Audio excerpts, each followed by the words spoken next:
যদি আপোনাৰ বহুত বেমাৰ আজাৰে জুৰুলা কৰিছে তেতিয়াহ'লে এই শাওণ মাহৰ যিকোনো এটা সোমবাৰে আপুনি 21টা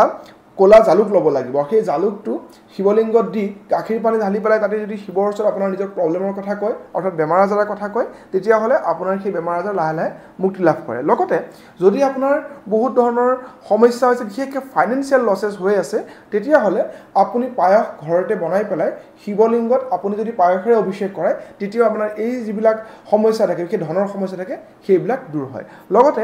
আপোনাৰ যদি যিকোনো মানে মনোকামনা পূৰণ কৰিব বিচাৰি আছে অলপ অলপকৈ ৰখি গৈছে তেতিয়াহ'লে যিকোনো দুটা মিঠা ফল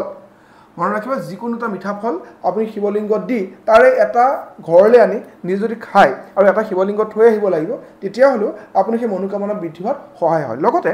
আপোনাৰ যদি ল'ৰা ছোৱালী যি পঢ়া শুনাৰ ক্ষেত্ৰত অলপ বাধা পাই আছে যি ল'ৰা ছোৱালী পঢ়া শুনাটো ভালেই কৰে জাষ্ট লাষ্টত পৰীক্ষাত অলপ নম্বৰ কম পায় বা এণ্ট্ৰেঞ্চ এক্সামত ক্লিয়াৰ নহয় বা চাকৰি নহয় তেওঁলোকে কি কৰিব লাগে বাতাচা 21টা বাতাচা বা অলপমান চেনি হ'লেও হ'ব বাতাচা মানে গমেই পায় চেনিৰে বনোৱা বস্তু নহ'লে চেনি অলপ